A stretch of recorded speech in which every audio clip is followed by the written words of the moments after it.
Hello, everyone, and welcome to Mysteries of the Enduring Secret. Our current episode is the mystery of William Bruce Pitzer. Lieutenant Commander William Bruce Pitzer entered the Navy in 1939, and he spent more than 27 years in the service of our country. He saw action in World War II and in the Korean conflict, and he later joined the U.S. Navy Medical Service Corps, and he was eventually appointed Chief of the Educational Television Division of the Naval Medical School at Bethesda. After a long military career, he had plans to retire in 1966. He was considered an exemplary officer and individual, a man that was about to end his military career and go to work in the private sector. Commander Pitzer would die of a gunshot wound to the temple under very suspicious circumstances, just days before his scheduled retirement in 1966, and just days after being visited by two men from a naval investigative unit. The Navy would rule the death a suicide. For those of you that want to hear a more detailed discussion of this, beyond what you hear in today's episode, please listen to my episode 98 on my podcast, JFK The Enduring Secret. That podcast draws heavily from the story contained in a book by Kent Heiner entitled Without Smoking Gun. I would recommend that any of you interested in learning more about this topic listen to my podcast and buy that book and read it. Much of what you hear in this prologue is a summary of those same materials. Pitzer's story begins some 3 hours after the president's assassination. Commander Pitzer would be at his home in Tacoma Park, Maryland, and he would get a phone call while he was eating dinner with his family. At the end of the call, he would hang up and excuse himself from the dinner table, and he would head into work. He took with him a 35mm camera, and he would not return home until the next day. On the following Monday or Tuesday, after the assassination, Dennis David would stop by the office of Commander Pitzer. David was a colleague of Pitzer's, and Pitzer was not only a friend, but he was also a mentor to David. Dennis David is known by assassination researchers for his involvement that night in the movement of one of the president's caskets into the morgue. For more on that topic, listen to our other related episodes in the autopsy series and elsewhere on JFK, The Enduring Secret podcast. And you should also view our YouTube episode entitled Mystery of Bethesda, covering the two morgues in existence and in use that night. As Dennis David came upon him in Pitzer's office, Pitzer was crouched over an editing machine. He was editing a film that had been taken during the president's autopsy. It was showing the president from the waist up. David would clearly observe that this was a moving film. He would observe the president's body being turned on its side by hands of men that you could see. But the men themselves were beyond the view of the camera. It was before the Y incision had been made on the president's body. Dennis David assumed that Pitzer was making still slides from frames included in the film. He watched Pitzer work on several reels of the film. David would state that he never asked whether Pitzer himself took the film, but he assumed that he had. Both men spent some time looking at the film and photographic evidence that was there in Pitzer's possession. David was clear that they both were of the opinion that after reviewing the materials, the shot that destroyed the president's head had come from the front. They both noted a small entry wound in the front forehead and a very large exit wound in the rear. In David's words, it is inconceivable that anyone, even remotely familiar with gunshot wounds, would have concluded that this was anything but a shot from the front. Many witnesses testified that on the night of the assassination, the Commander Pitzer was not present at the autopsy. And of course, he was not on the Siebert and O'Neill list of autopsy attendees. Commander Pitzer's body was found in his office just before 8 p.m. on the evening of October 29th, 1966.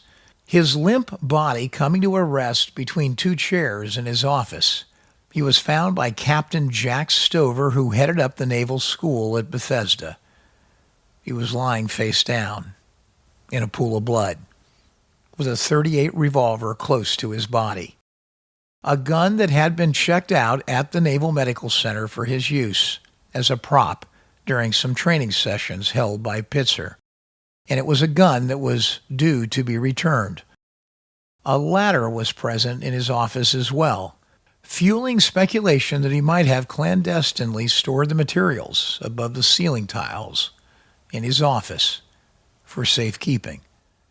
And either he or someone else were in the middle of retrieving them. The results of the forensic evidence were highly suspicious, with no fingerprints on the gun, or the shells, or the door handle of his office, begging the question as to whether all of these were wiped clean of prints. Yet 12 latent prints were found. They came from the two chairs and 3 empty beer cans found in the office wastebasket. 4 of the 12 latent prints were usable, and they included both a partial palm and a fingerprint. Testing concluded that the prints lifted did not match the victim. They came from someone else. The FBI took fingerprint specimens from 8 individuals known to have been in Pitzer's office in the more recent period before his demise. The prints that were lifted matched none of the 8 known and identified individuals. In addition, Pitzer was a note-taker, and several slips of paper were taken from the office and analyzed. One actually fell to the floor and contained a partial heel print. The heel print did not match the heel of the shoe worn by Pitzer on the day he was found dead in his office. So again, evidence of someone else was present. One more slip of paper contained a brief note, a reminder that Pitzer was to return the gun, and that fueled speculation that such a note, if it was written by Pitzer, was further evidence that he had no intention of killing himself with it.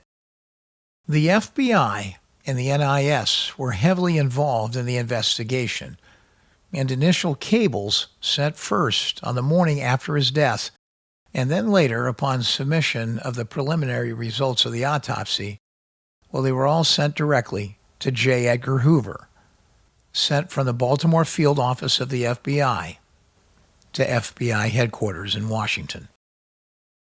After Commander Pitzer's death, his wife Joyce was approached by members of the military and told to keep quiet. In later years, she was reluctant to discuss her husband's passing, but continued to find it inconceivable that it was suicide and that he died of a self-inflicted gunshot wound. The approach by the military men would bring fear that she might lose her survivor's pension if she spoke about her husband's passing. So this story stayed dormant for years until it broke in a small newspaper, the Waukegan, Illinois News-Sun. And of course, the story gets even more far out when, in 1993, Dan Marvin sees Commander Pitzer's name flashed on the television screen as he watched a documentary regarding the JFK assassination, and Commander Pitzer's name appeared on a list of mysterious deaths that occurred in the aftermath. Marvin was Special Forces in our military, and he was a trained assassin. While at special training at Fort Bragg in North Carolina, Marvin was approached by a CIA officer in 1966, and he was asked to kill Pitzer on the grounds that he was involved in treasonous activity. Marvin refused the assignment because it was on U.S. soil, but he had suspicions that another trained assassin in that same military program may have been approached on that same day in that same venue at Fort Bragg to perform the assassination. The story of William Pitzer is undoubtedly one of the biggest unsolved mysteries of the JFK autopsy, and there appears to be no doubt that the basic elements of the story are indeed true in its general nature.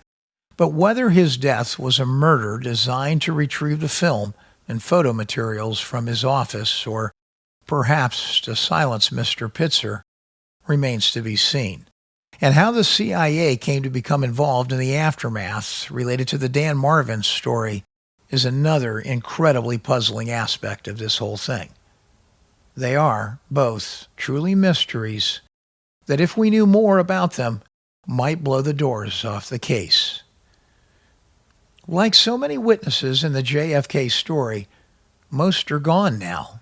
What currently remains are the oral and written histories that have been passed down to relatives. Today we speak with Bruce Fernandez, the nephew of Commander William Bruce Pitzer.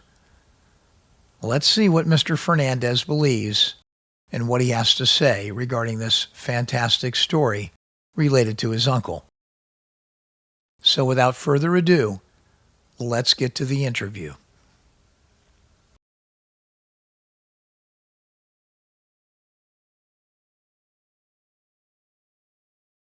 And now, let me ask you something. I don't know if I've ever asked you this, Bruce. Is this the first time you've done an interview of any kind? It is. Wow. It's an exclusive. It sure is. We're here today with Bruce Fernandez. He is the nephew of William Bruce Pitzer.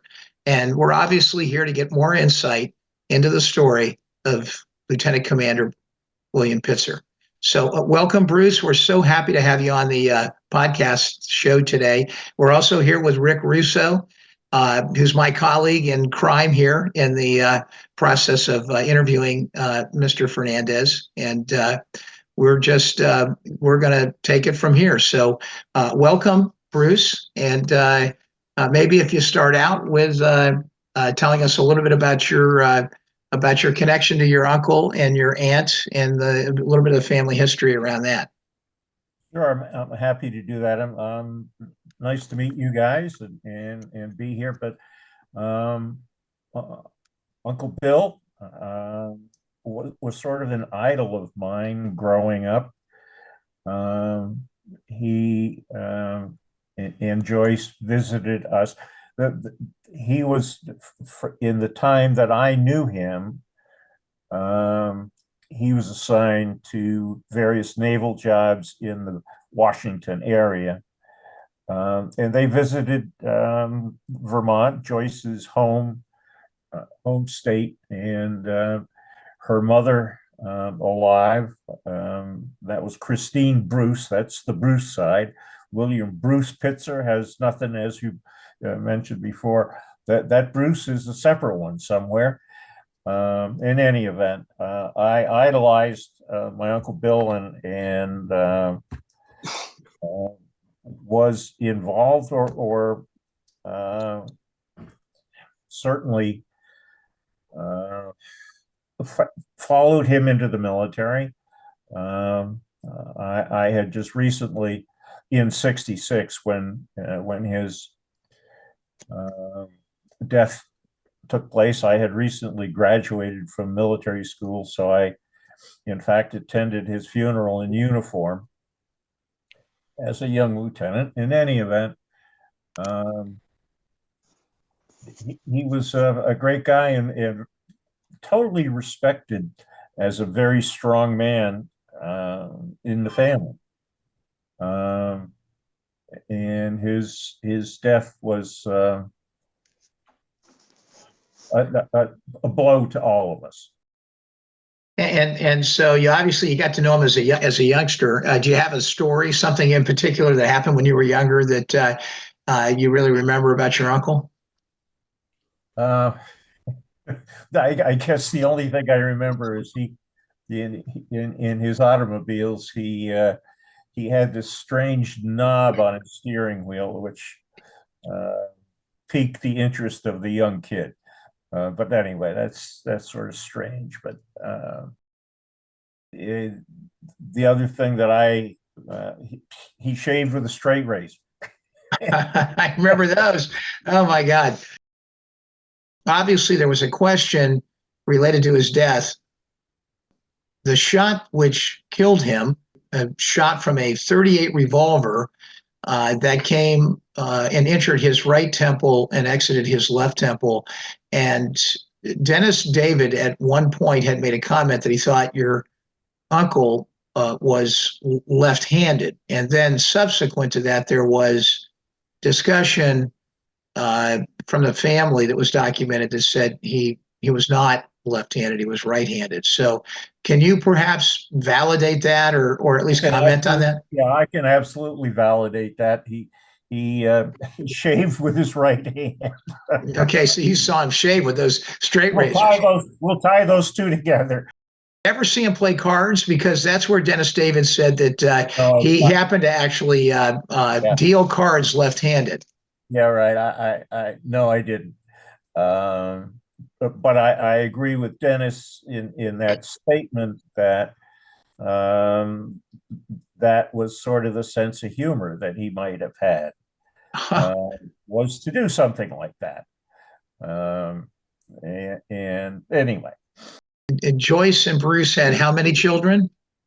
They had two, Joyce and Bill. I'm sorry, yes, I'm sorry. I'm calling him Bruce. Two, William Bruce the second, and Robert Bruce. Both boys. And and I think 4 years apart or something like that. I'm 83. William was 2 years younger than I. Got it. We were, Joyce and I were very close. Unfortunately, in my mind, I never pressed her on some of the issues that I would have hoped that she had some answers to. But did you, by the nature of how you just answered that, it sounds like you did have conversations with her to some extent about the incident, the event. Are there things you can share with us that she conveyed to you? Yes, the things that may or may not have come up, this more simple things, are that on the day of Bill's death, I don't know if this has come up with any of the books or not, but there were two naval investigative officers that insisted on searching her house, and did so. She stayed outside the house while they were there. We don't know whether or not there was anything that they took or found, but she relayed that to me. She also relayed to me that it was subsequent to Bill's death, that in her terms, admirals, plural, interestingly, had advised her not to speak about Bill's death. And I took that sort of as a stay away a little bit, Bruce. But I really wish I had pressed her more on some of the questions that I might have had or might have been able to come up with. But I didn't in any event. She's buried with Bill in Arlington. Oh, that's wonderful that she's with him there. Yep. in Arlington. There certainly was a representation that at the time of your uncle's death, she felt or found it inconceivable that he would have committed suicide. Did she ever convey any comments to you regarding her view on that? No, not that I recall. The whole family found it inconceivable that Bill would take his own life. Obviously, the Navy came to a conclusion, and the books suppose regarding a series of circumstances that create an underpinning for their conclusions. Yeah. Is there anything in those comments that the Navy observed and made note of that you could shed light on? Obviously, you've already answered the general question, but is there anything specific that they included in their articulation of why they thought he committed suicide? Well, there,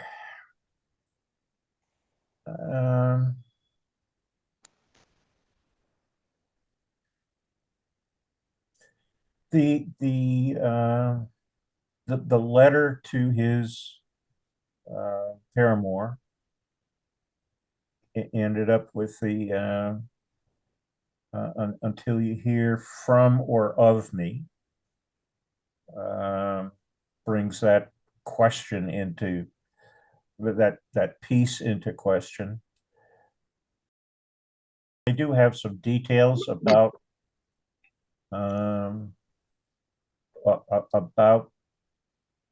his death and autopsy that I do want to bring up in this conversation. I don't know if now is the time to do that.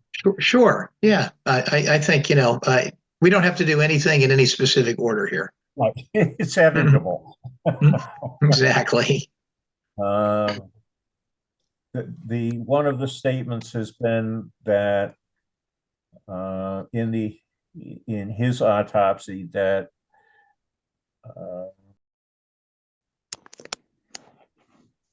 the shot may have looked like it came from far away, up to 3 feet or something like that.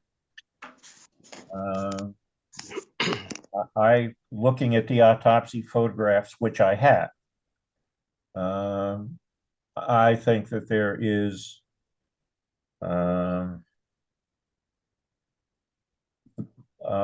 dark modeling around the in-shot hole, suggesting to me that it was a close shot, as opposed to far away. It was suggesting that further away suggests a shooter,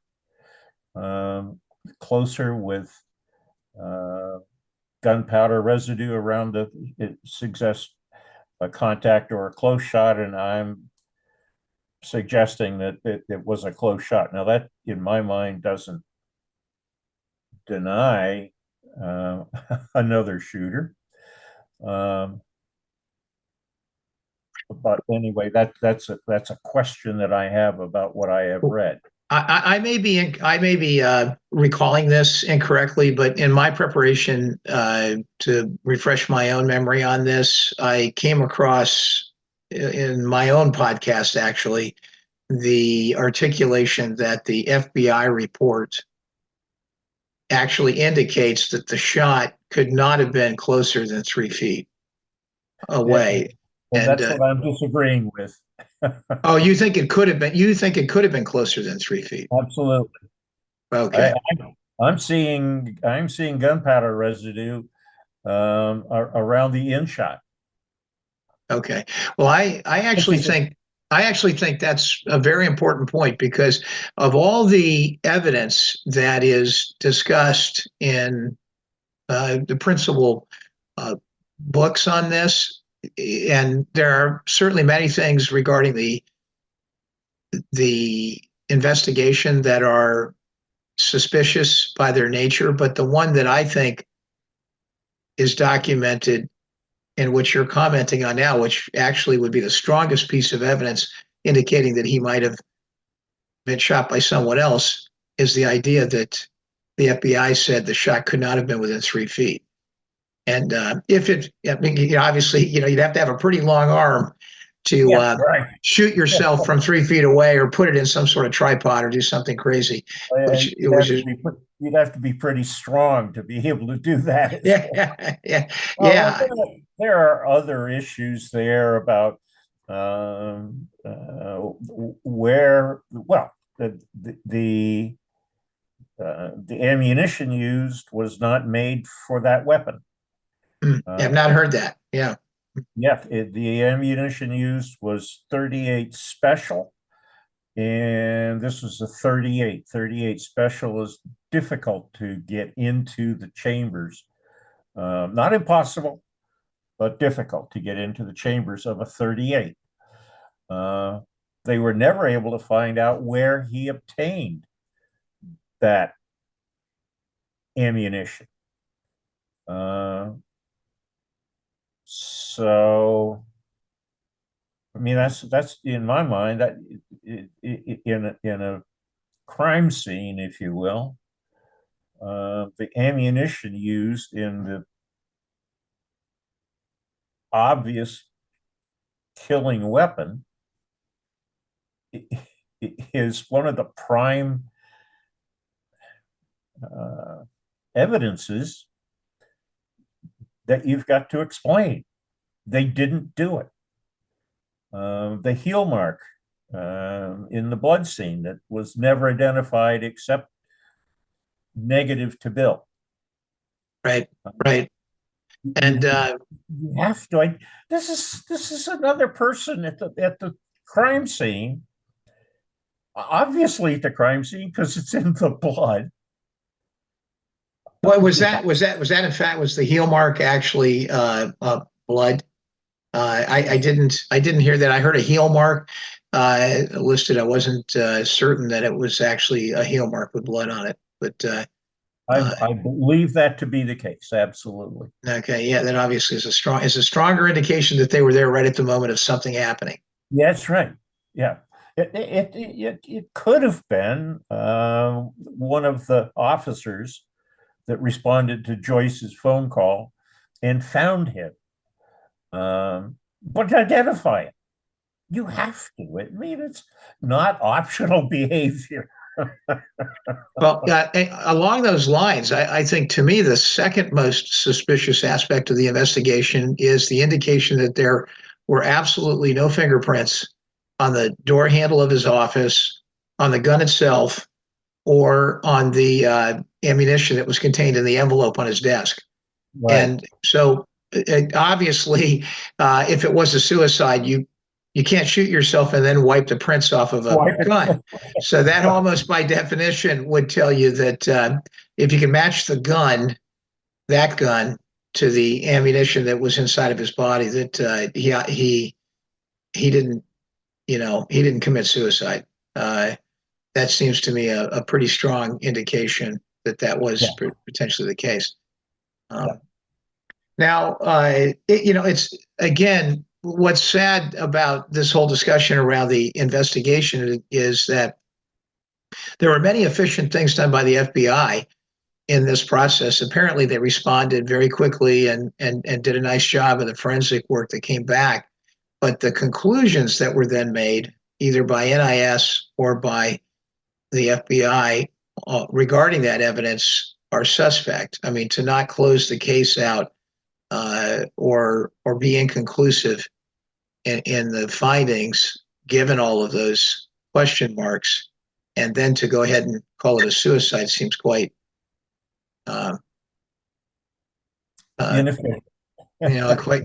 quite challenging to the rest of the audience, I think, listening to it.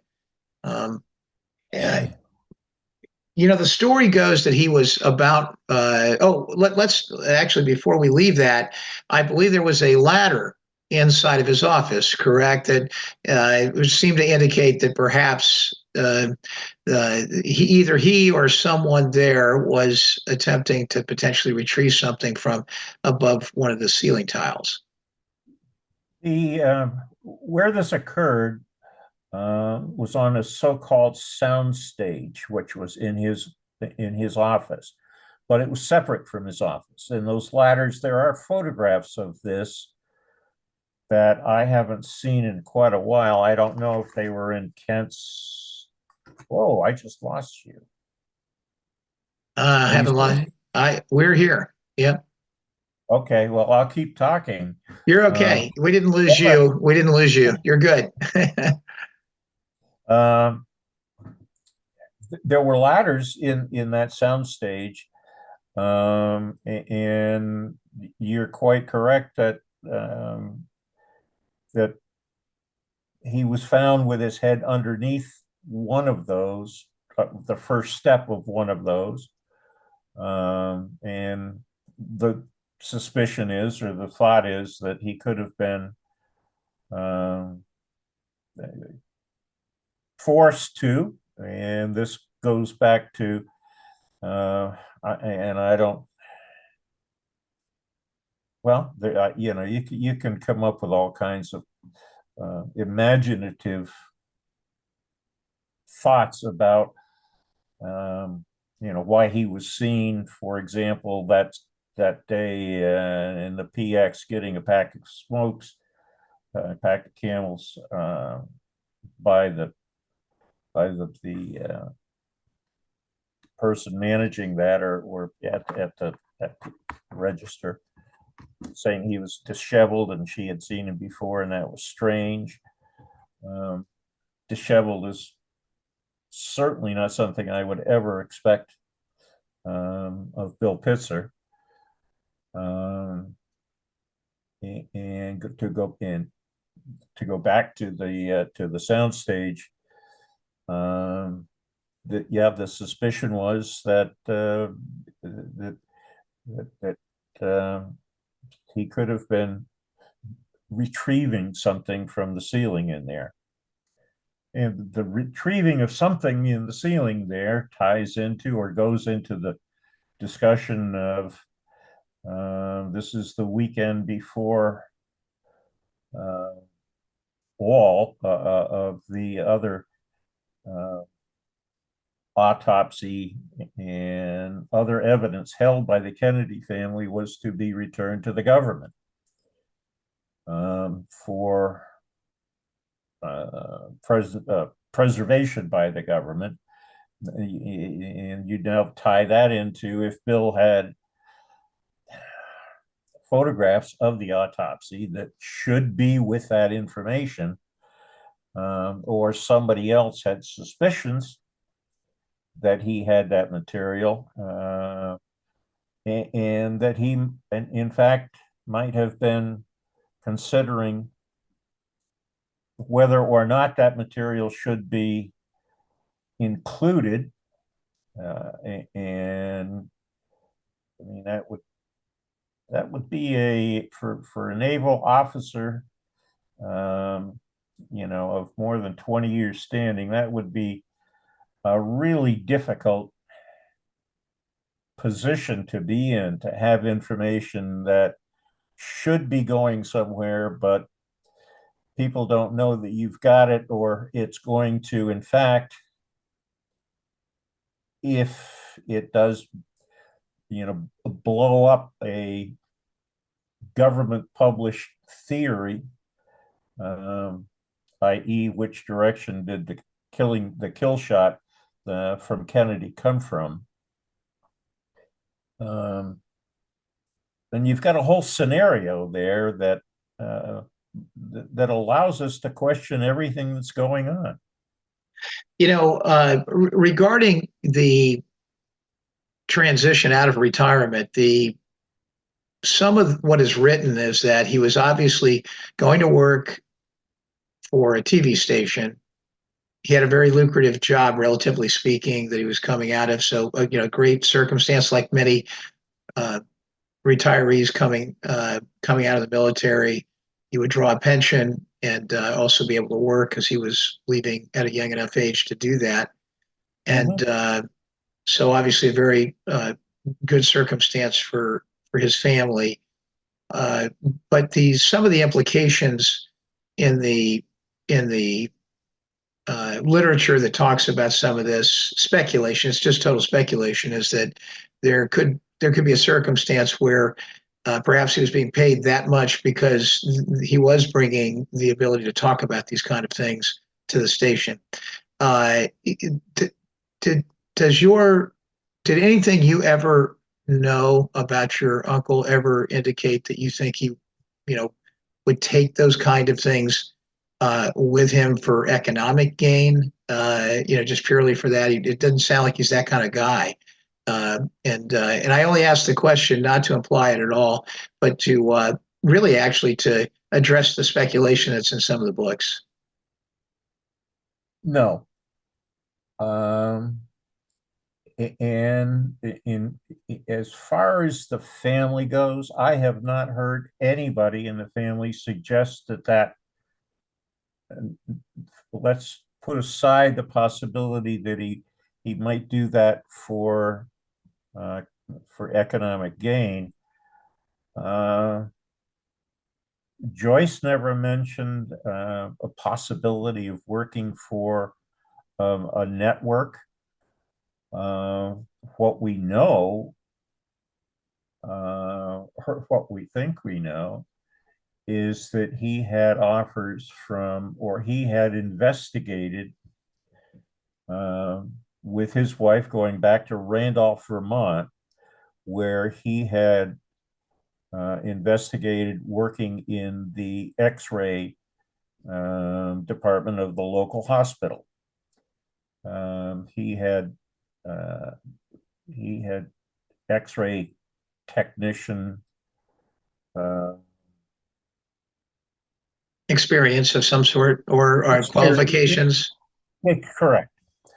And the other options we know is that he had investigated going to work for the local junior college as a lecturer in something, I don't know what.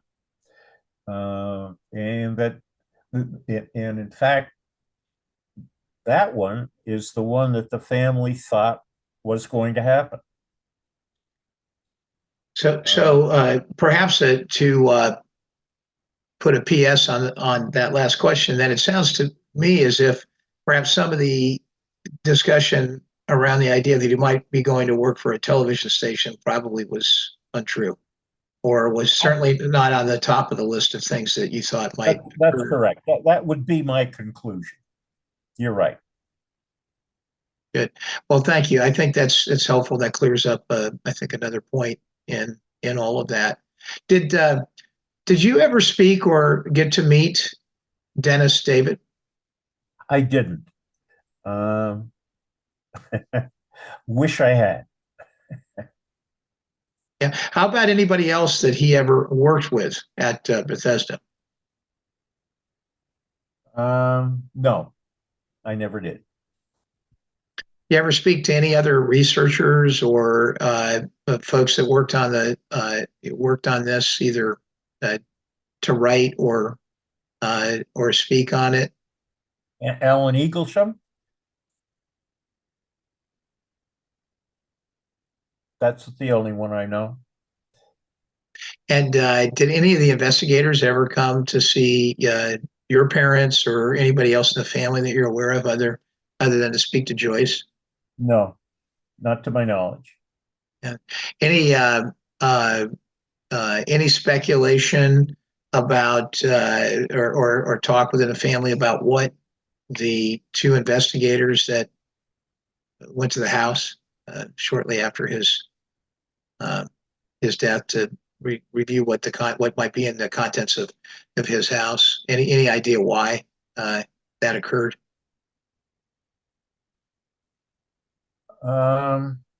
Did they ever give they never gave an explanation to your Aunt Joyce? No.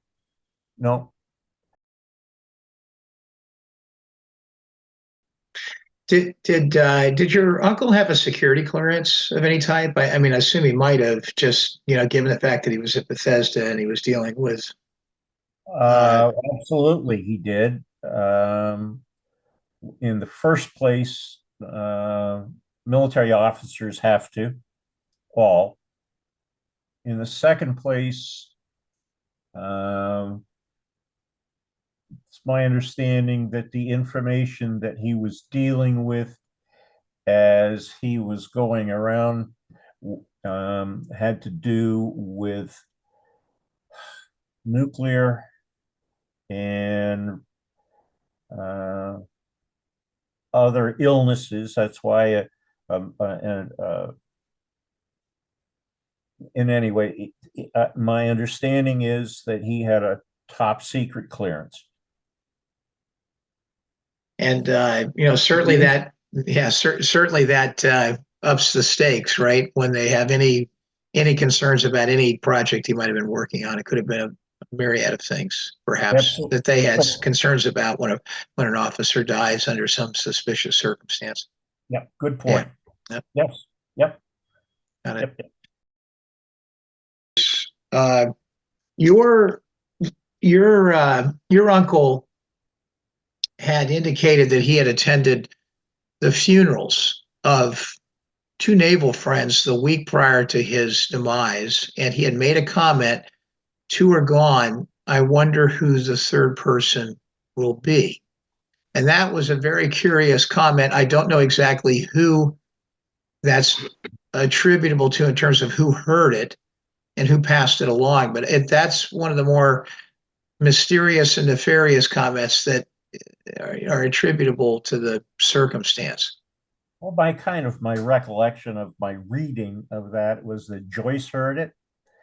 But I don't place a lot of importance in that. Okay. Did you, a couple of quick things. I don't think your uncle actually checked out the gun or was going to check in the gun based on some of the things I've read, that actually there was a young, perhaps petty officer named Andre Yes, did you ever speak to Andre? I did not. Okay.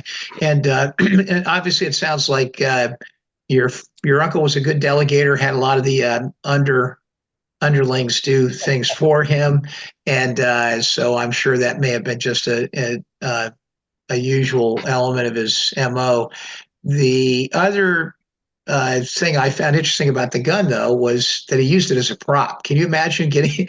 I mean, I'm not sure exactly what sort of educational program he had going at that moment, but to end it with a shot from a gun, I think is an interesting thing. And you kind of, I thought that would probably tie into the comment that you made right at the very beginning of the podcast, that, or the show, that he had an interesting sense of humor, and I thought, well, perhaps maybe that would be consistent with what you knew about your uncle's sense of humor. I think so. Before I read that, my imagination had me starting the class with the shot just to get their attention. But either way, it works. I'm going to pause for a moment. Rick, I know you've been waiting. Would you like to jump in here and ask Bruce your questions as well? Well, before I ask a question of Bruce, I just wanted to say that the suspicion around William Pitzer's death over the years seems to go hand in hand with the story that Dennis David told of a few days after the assassination, visiting his friend Bill Pitzer in his office and seeing Bill working on film and slides, visual material that basically showed an entrance wound in the president's forehead and a large exit wound in the back of the head. Ultimately, the very things that seem to be the polar opposite to what the Warren Commission ultimately presented to the American public. And so people, speculated that, Bill having these materials, and right on the eve of the so-called official autopsy photographs and x-rays being deeded to the National Archives by Robert Kennedy and the Kennedy family, Mr. Pitzer's found dead in his office. Now, certain people, and I had to say, including the late author David Lifton, not only did not believe that Dennis David saw these materials, he did not believe that Mr. Pitzer had these materials in his possession or had taken the film, nor did he believe that Mr. Pitzer was murdered. He believed that Bill Pitzer committed suicide. Now, the reason why a lot of people will take that stance is because officially there's no evidence, no eyewitnesses that place William Pitzer at President Kennedy's official autopsy. And that's true. So over the years, there was the belief that, well, William Pitzer was a very honest man. There's no reason to believe that he made up the story of having these materials, and yet at the same time, nobody could put him at the official autopsy. But recently, with the episode that Jeff put out called Mystery of Bethesda, we were now able to establish that there was another morgue in the hospital and that a pre-examination took place before the official autopsy, in which it was very possible that William Pitzer, along with the White House photographer Robert Knudsen, did take images and photographs and films of the president's body before anything had been done to alter wounds. And so I think now we can I think take the stance that Mr. Pitzer did film in some capacity the president's body at some point in time, and that he did have the materials that Dennis David happened to see a few days later. So I think it's important to state that, along with the fact that there are a number of suspicious things around Bill Pitzer's death.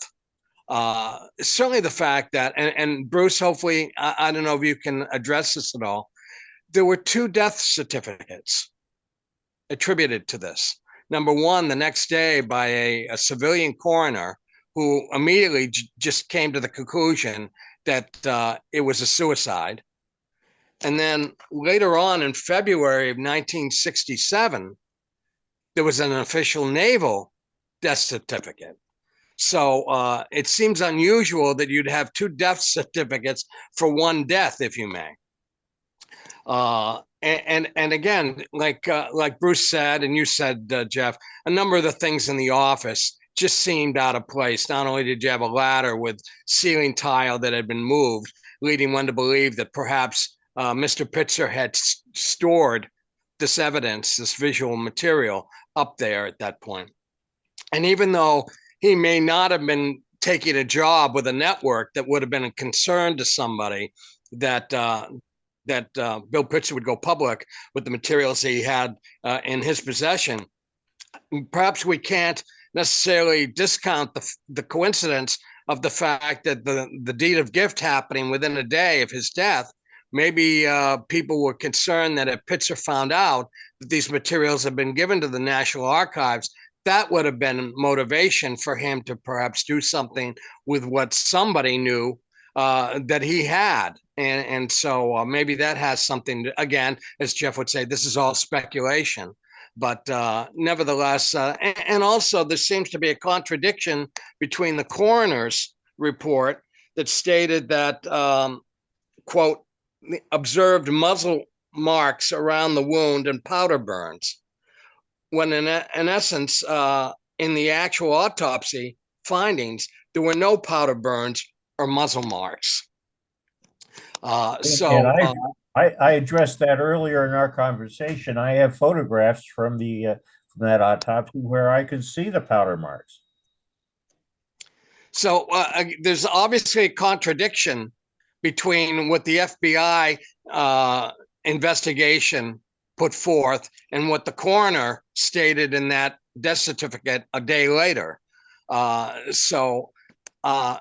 I'm glad you brought up the autopsy photographs, Bruce, because this brings us to a whole nother aspect of the story. We know that there have been questions about the legitimacy of the so-called President Kennedy autopsy photographs because of the fact that there's a table in these photographs with a metal headrest that witnesses like Paul Connor, Jim Jenkins, Floyd Reeve, et cetera, stated was not in the room. So we have, and then the floor tile was different, so forth and so on. And so we have photographs of a table in a room that has no connection at all to the autopsy room in Bethesda Naval Hospital. Now, you were kind enough, Bruce, to send me the first photograph of William Pitzer's autopsy. Right. And what's interesting about this photograph is the fact that the table that he is on has that metal headrest on it, although it's swung around to the back of the table, and Mr. Pitzer's head is in a chalk block. The other thing is the floor tile in Pitzer's autopsy photograph is an exact match to the floor tile in the stare death photograph in the Fox photograph, supposedly of President Kennedy, which leads us to believe that when Bill Pitzer's autopsy was done at Bethesda, and we know most likely that it was done somewhere on the grounds of Bethesda, because John Stringer, when he was interviewed by the AARB, told them that he took the autopsy pictures of Bill Pitzer. So it seems that Bill Pitzer was autopsied in the same room that these fabricated photographs of President Kennedy were also taken. And I think that you actually realized that when you sent me the photograph, if I'm not mistaken. I think so. Yes. Rick, I have a follow-on question to that. I don't want to change your thought, but if Stringer took pictures in both the new morgue and the old morgue, different circumstances as you've just described, he would have been aware that obviously they were doing autopsy procedures still in both locations. Correct. And it seems odd that they would have continued to have used the old morgue in 1966. Well, long after. Not to interrupt, Jeff, but where the confusion lies is that the autopsy pictures of William Pitzer were not taken at the old morgue. You think they were at NAMRI, is what you're going to tell me. Yeah. I exactly, because the table that exists in that room was described by Dennis David. He had seen at NAMRI, and so I believe Bill Pitzer's autopsy was done off book at NAMRI rather than officially in the morgue at Bethesda. And that leads me to believe that, again, there's suspicion around this death if they did do that very thing. And so, more questions than answers, I'm afraid.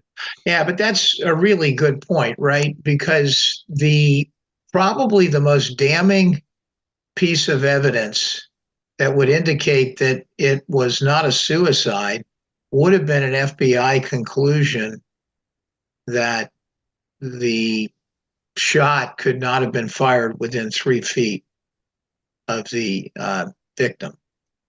But Bruce is saying, I've seen photographs taken at some point, we're not sure when, right? But obviously part of what they're saying is the official autopsy photographs that would indicate otherwise. So why, that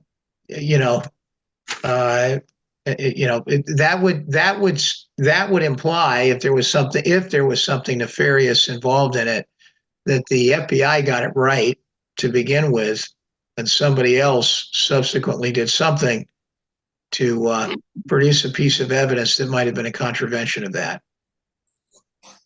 Well, we can only speculate on that. There was another thing that goes along with this story that I think Bruce hopefully can address. And that's the fact that supposedly Joyce Pitzer, William Pitzer's wife, had asked her youngest son to go and retrieve William's wedding ring. And he was told that that couldn't be done. And the story also goes that his hand was mangled to the point when that's why they couldn't remove the wedding ring. Now, there's certain questions about the hand per se.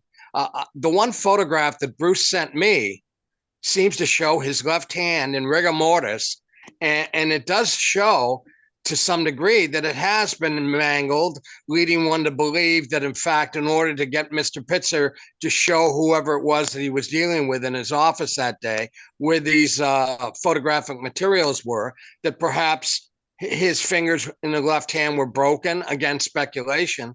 But Bruce, what can you tell us about the whole story, the wedding ring and the left hand being damaged?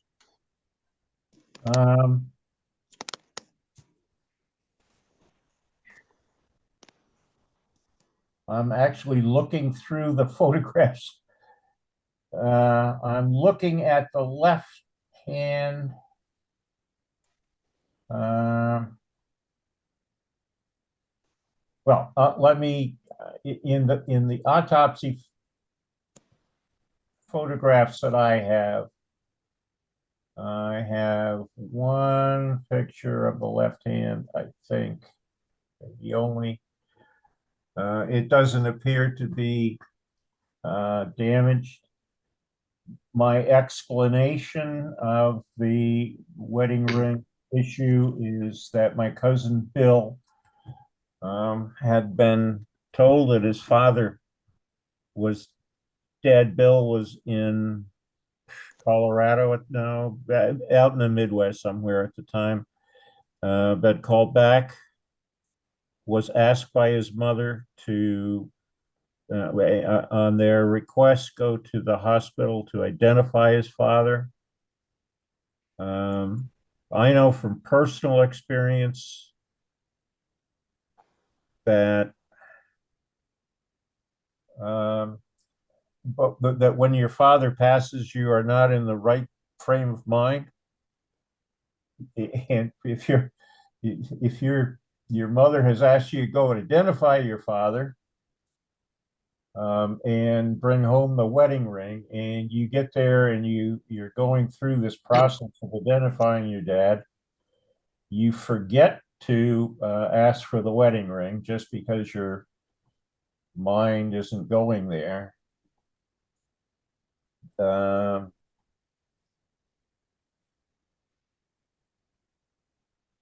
trying to find that picture right now.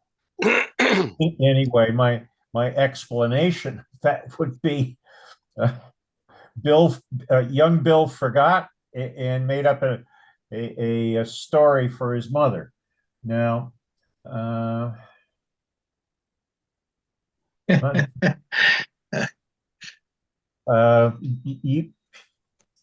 picture I have, it's hard to tell whether there's still a wedding ring on the hand or not, but the hand does not appear to be, it's bloody for sure, but I just can't identify whether there's a ring on there or not, but that's my explanation anyway. I'll be happy to send you this photograph. The one I'm referring to, Bruce, is the very first photo in the series where he's still fully dressed on the table, and right. his left arm is actually upright. That's and right. his hand seems like it's almost like a claw. Yes. That there's something definitely wrong with that in my perception. It's rigor for sure. Right. So you can't tell whether there's a ring or not. You can't really tell whether his fingers have been broken or not. Right. But the other thing that came out of the FBI report, from what I understand, is that they could not find any nitrates on Bruce's right hand, which that's the definitive evidence that you fired a gun. Right. And yet none of that existed on Mr. Pitzer's right hand. So what explanation do we have for that?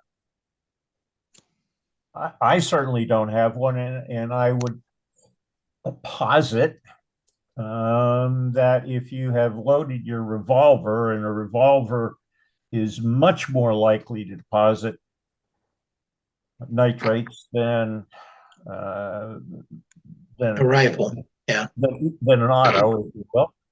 And if you've loaded that with oversized, the special bullet instead of the 38, that you would be more likely to see nitrates. But that's a positive.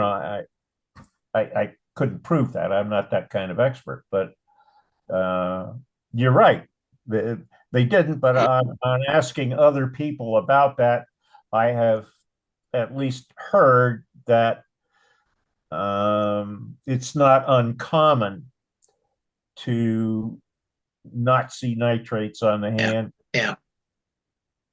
Yeah, I mean, I think at least everything I've read on the topic, and I'm like you, Bruce. I'm not an expert on it, but there are circumstances where you could have fired a gun and you got a false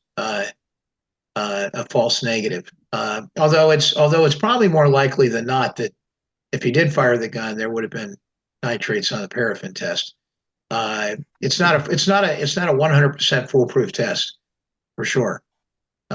But the fact that the test was conducted and the fact that the results showed no nitrates is still telling. And in fact, I do think that it happens the other way quite often as well. You can have a nitrate on a paraffin test that doesn't necessarily come from shooting a weapon. Mhm. So the idea that there was no nitrates on it is a pretty significant conclusion, I think, test wise. One other thing I'd like to add that creates again some questions about his death. Aside from the ladder being next to his body and a ceiling tile up above that had been moved, it was determined that Mr. Pitzer was actually in the process of writing notes to various people at his desk prior to this incident, and that some of those notes were found on the ground, in which that partial heel print that Bruce alluded to was actually found on one of those notes. There you go. Yes. Right, so that which was not attributed to anybody. They couldn't match that heel print to Bruce or anybody else. But what's interesting about those notes also is the fact that although he's writing notes to various people that is found now after the fact, not one of those notes was a suicide note. Right. Now, again, these are all speculative questions, but again, creates suspicion around this situation, and I just don't think it's as cut and dry as the coroner the next day immediately jumping to the conclusion it was a suicide. And what creates a situation where all of a sudden the FBI is brought in to do a 200-page report on a death in a naval setting, if it was so easily determined that it was a suicide? There's just too much more information connected with this than we've really been told. And so, but again, the whole thing comes down to, did Bill Pitzer film aspects of the president's examination at Bethesda? Did he have these materials that Dennis David, who is probably the most honest man I've ever met, stated that he saw in Bill's office after the fact? And did any of this have anything to do with the death of William Pitzer on October 29th, 1966? And so one of the great mysteries, I'm afraid, of this whole story. Yeah, sure is. Bruce, that prompted one other question regarding the investigation. I don't know if you looked into this at all, but there were 8 individuals who were identified as having been recently inside of that area where your uncle was found dead, and they took the fingerprints of those 8 individuals in an attempt to match them up with the 4 latent fingerprints that they lifted in the investigation, and there was no matches, obviously. Do you know who those 8 folks were? No. No, I don't. One other curiosity for me that I'm not sure we have an answer for is that medical illustrator Skip Ryberg, who was at Bethesda in those years, and also Dennis David, who was a very close friend of Bill's, both stated that they had seen on a document, I think it's probably the autopsy report itself, the name of Pierre Fink, who was the 3rd man brought in to autopsy President Kennedy. And if that's true, why would Pierre Fink, an Army pathologist, be brought in on the death of a Navy man, Bill Pitzer? So one other thing I think that needs to be pursued, and if that's true, presents us again with more questions than answers. Yeah, well, I mean, he was an expert on bullet wounds, and I think that I mean, not to try to connect all of that, but there's certainly other potential considerations. I guess Bethesda had them on the naval side too, one would presume, but that was the reason he was brought in to begin with, Well, at least ostensibly.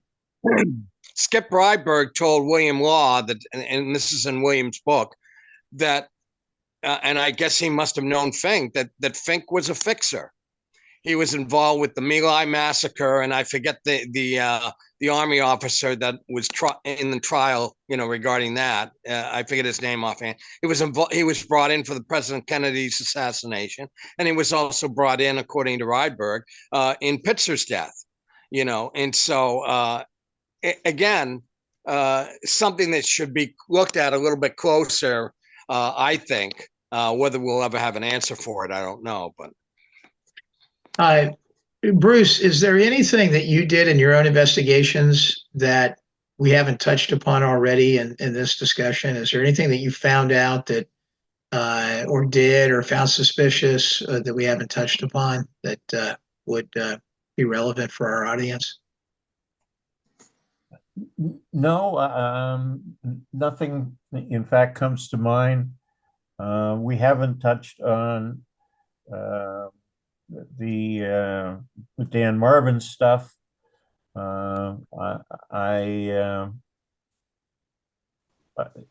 know that Marvin talked to Joyce.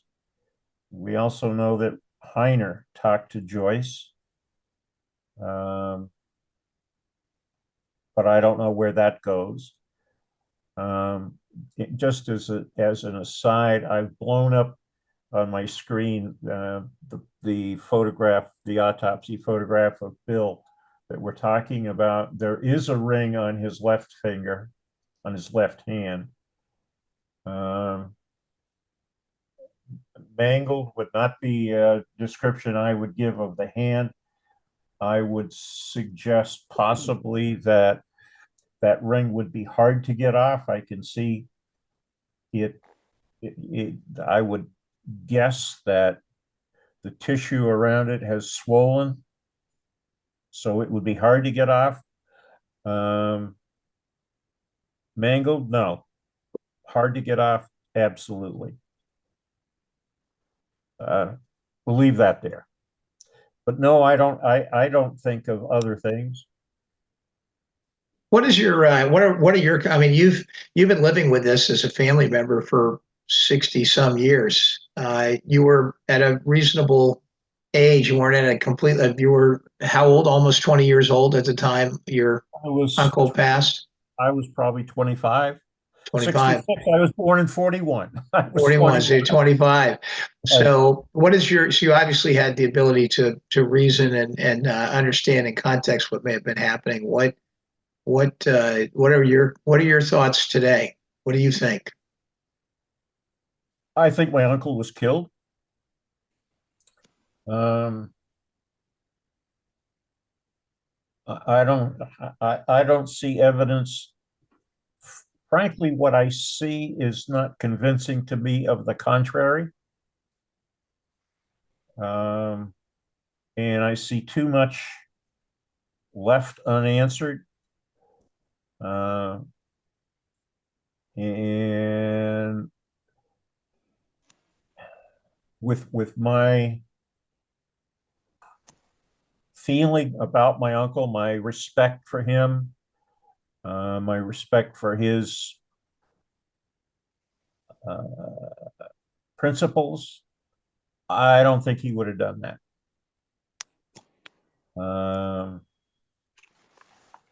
The explanation that's been, in fact, given is that he had some troubles at home. I know for a fact that he did have a young son that was a 14-year-old son who was stretching his wings, and not necessarily in a good way. That stretches a father's I've been there, done that.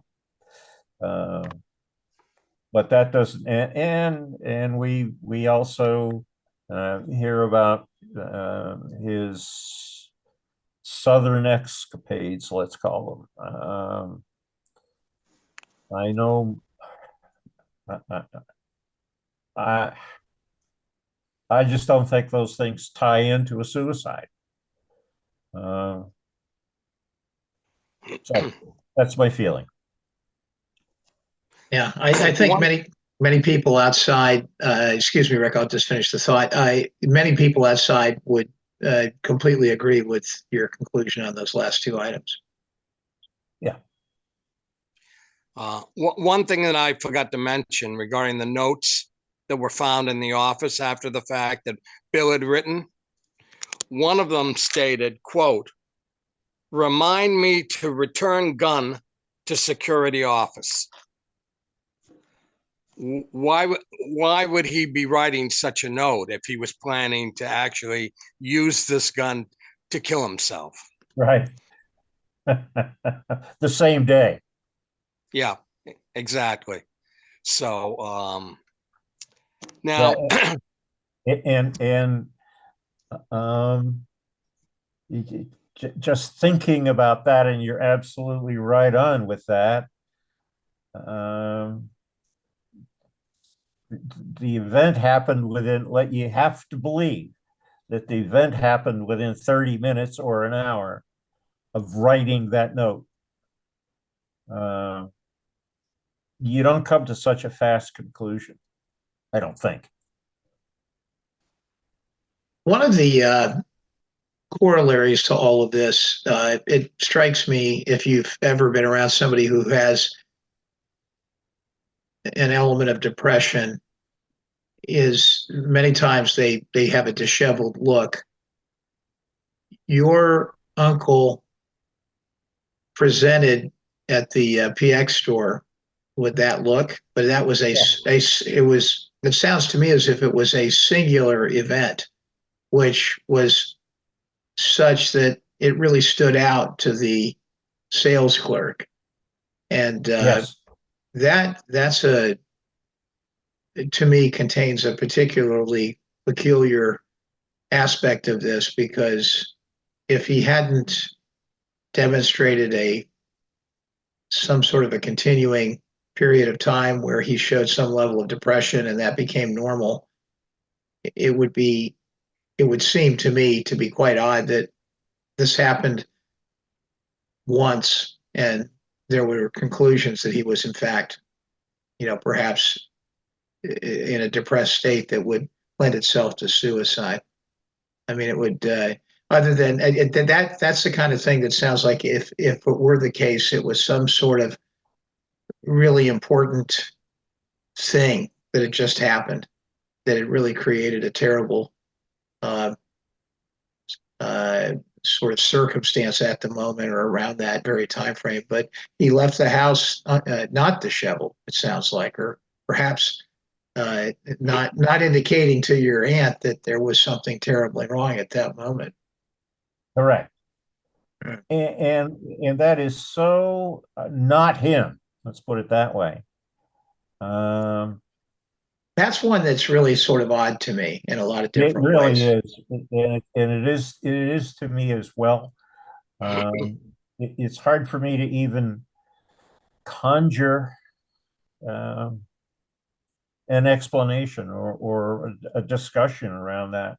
It just stands out as, well, I'll say unbelievable. That's not where I'm at, but it's just wrong. Yeah, sounds. And if he was having a discussion with somebody in his office or under pressure from somebody there and disheveled because of it, why would he go get cigarettes? Why would they let him go get cigarettes if that were the case? Why? And by the way, why go get cigarettes an hour before your death? Yeah, I mean, hard to say on that one, right? Lots of people who have anxiety want to go take a cigarette break. So I can see if there was under some form of extreme stress, somebody wanting to go get a cigarette. But I don't. It's still just the whole disheveled thing Yeah. it doesn't make sense to me. Okay, but and I don't disagree with you, but under what stress? Let's Right. follow that. What was the stress that required a cigarette? Uh, uh, Was he a regular smoker? I think you mentioned he might have been that your aunt wanted him yes, to quit. he absolutely was a regular smoker of Camel cigarettes. Mhm. Okay. Well, I think this is Perhaps going to remain part of the mystery Yeah. until we hear differently. one thing that we haven't addressed is Colonel Dan Marvin. And in 1993, he all of a sudden came to a realization in his mind that that the death of William Bruce Pitzer had something to do with what he had been asked back in 1965 when he was at Fort Bragg as a Green Beret by CIA officer, if you may, to assassinate someone. And he remembered all of a sudden the name William Bruce Pitzer. From there, he kind of um, ingratiated himself into Joyce Pitzer's life, and you ended up talking with him as well, Bruce. And a lot of people, at the end of the day, kind of dismissed Dan Marvin's story and dismissed him. But what was your take on how did you first get in contact with him, and what was your take on his story? Um, I would have been introduced to him by Eaglesham. My frankly, I don't recall talking to him at this point right now. But Eaglesham came apart with him on honesty things. They both lived in a university in town in New York. I'm not recalling it right now, but anyway, yes, he did communicate with Joyce. I am perfectly prepared to believe his story.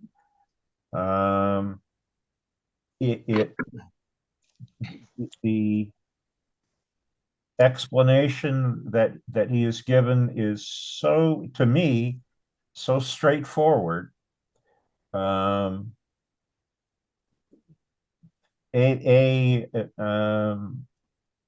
Certainly we know that he had the training. He showed the orders for that training, if you will, and he showed the name of Vanek, who was the guy in back of him in that discussion.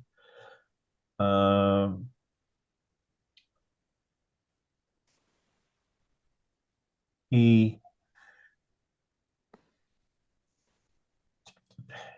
after his Army service, at some point in life, he had a change to very religious. He saw a TV program where rolling names of suspicious deaths associated with Kennedy, and Bill Pitzer was one of those at the time. This is a long time ago. He recognized the name from his discussion with the CIA man, the company man.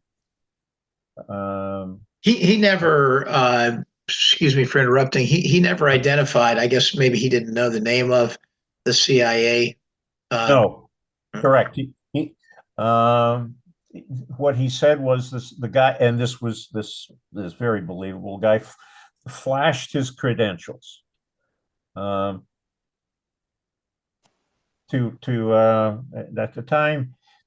the time, he was a U.S. Army captain. I think that in that frame of mind, flashing the credentials would do it. So the name has never been revealed as far as I know. But I would take Well, he tracked Vanek down though, and Vanek denied it, of course. Did he ever make a comment to you about his suspicions that Vanek was lying, or? No. But in the literature that I've read, the first thing that the government did, even having this officer's serial number, was deny that he existed. And that speaks volumes to me to begin with. On the, here you got a man standing with, and just by the way, I have all of Bill Pitzer's naval orders. I think from the time he was a seaman till the time he died, in files here at my house. So it's not, my point is, it's not strange to me that Dan Marvin had old orders, and on one of those orders was Vanek's name. And here's the government. He's standing here with a set of government orders with Vanek's name on them. And on his left hand, he's got a letter from the government saying Vanek was never in the service.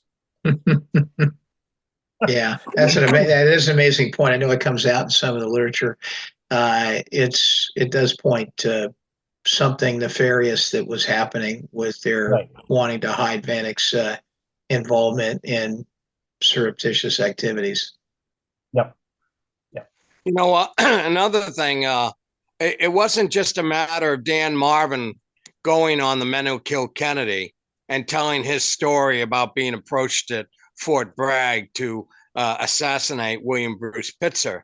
But he then went on almost like a personal crusade to file a Freedom of Information Act in which he was able to acquire, and I think he gave you a copy as well as myself, 200-page FBI report on the death of William Pitzer, as well as pursuing other bits of information. So he took this very personally over the years. And one thing I forgot to ask you is how for years the Navy and the government would not give Joyce Pitzer her husband's autopsy report or anything pertaining to his death. And finally, I guess back in 93 or in the 90s sometime, that material finally surfaced along with the autopsy photographs. How did you and the family end up acquiring those? The photographs were acquired by Robert Pitzer.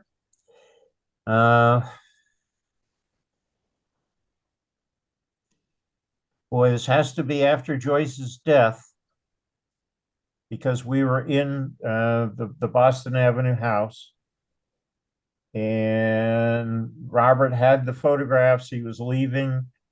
I went out. I had my portable computer with me. I went out and bought a scanner and spent all night scanning the photographs. And Bob took them on the next day. So he has the originals. I have scans. With regard to the autopsy, I don't have any answers there. I know Joyce got it. I know it was denied it or not necessarily denied it. Didn't get it. Let's put it that way. I don't think she ever got a denial. She just didn't get. Perhaps just totally unresponsive to the request. Got it. That's correct. Yeah.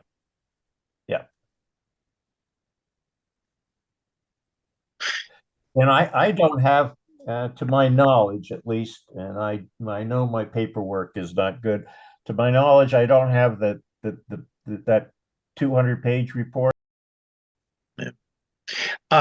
Rick, do we have anything else to speak to today? We've kept Mr. Fernandez on the line for an hour and 41 minutes. That's a long time to be in an interview. I think we've covered all the bases. And Bruce, thank you so much for doing this with us today. And I'm sure there's a whole audience out there that's going to be finding out and learning more about this story for the very first time. Well, I'm pleased to work with you guys, and 2 hours to put into. I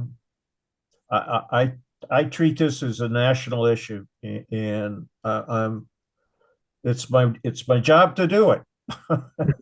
You've done it well today, Bruce, and we thank you so much. You've been very gracious with your time and your knowledge about the circumstance and the case, and we'll be excited to get this out to all the viewers. And that would be fine. If there's other questions that you come up with, I'm here. Really appreciate it, and we'll end there. I hope you have a wonderful weekend. You enjoy the rest of a peaceful Saturday and Sunday.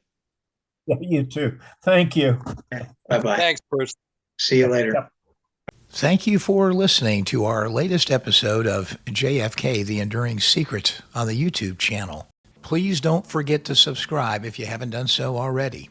And remember, you can find our companion podcast on any popular podcast outlet.